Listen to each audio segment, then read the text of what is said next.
Alright, so at this point we pretty much have our edit done. We have all the clips in the order we like, it's all color corrected, it's sound designed. At this point I like to add any special effects or transitions to spice up the edit just a little bit more. Now because this is a slower edit and not super fast paced, we're not going to do a bunch of crazy zoom ins and zoom outs and all that. We'll show you how to do those transitions later, but for this particular edit, the only other thing I really want to add is light leaks. So in this video I'm going to show you some of my favorite light leaks and how to apply them to your footage. Now first of all, a light leak is basically an overlay that you put on top of your footage that makes it look like there's light or sun flaring in from the sides of your frame. And these are great to be used as transitions from one clip to another to help it feel a little bit more seamless. As you can see in some of these I've already applied. But they're also great to put throughout your footage just to make it feel a little bit more cinematic and a little bit more artsy. They don't always work in every situation with every clip, so they're just something you have to play around with and see if you like. Now the light leaks that I like to use are by rocketstock.com,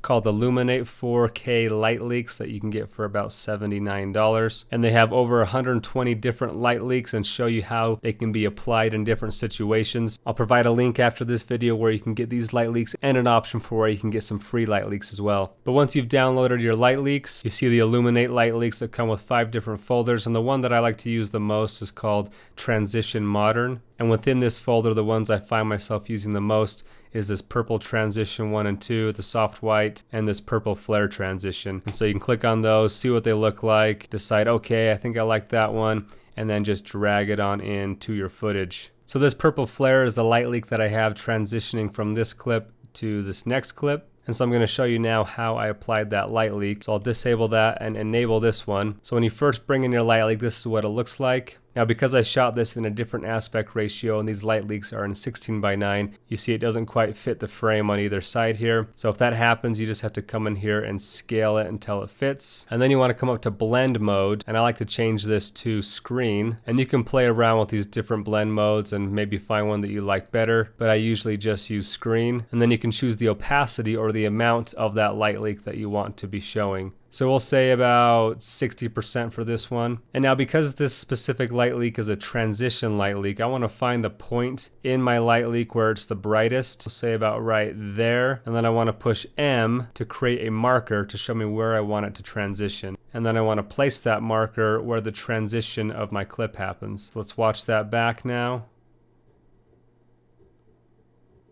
That looks pretty good. Now sometimes I don't want that light leak to play out through the whole clip, I just want it to be a transition. So I'll bring this in a bit and then push Command T to fade that light leak in and out. So this is what it looks like now. The woods are quiet in this bar. And this is before. So as you can see, it just helps ever so slightly those two clips transition together. And just gives it a little cinematic flair. Now I've used the same purple flare transition 5 or 6 times throughout the video, using it in spots where I want to help transition from one clip to another. And I usually use them most when I have 2 clips that don't transition together perfectly. So by having a light leak in between them just helps them flow a little bit better. Now here's an example where I've stacked 2 different light leaks on top of each other. So I have my purple flare here on the bottom. So I'll show you what it looks like just with the purple flare.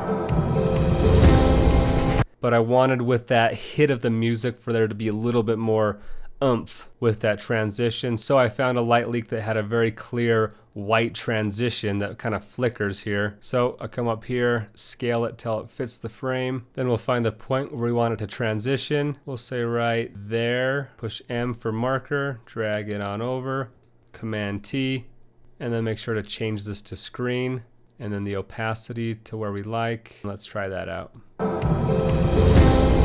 Now one more thing you can do is color correct these light leaks. So if the light leak is orange and red and you don't like that, you want it to be cooler or warmer, you can actually warm up or cool down. Or a lot of times I like to just take the color out altogether, so it's just a white light leak as if it's the sun coming in and out. So that's it. That's how you apply light leaks. If you have any further questions, please let me know.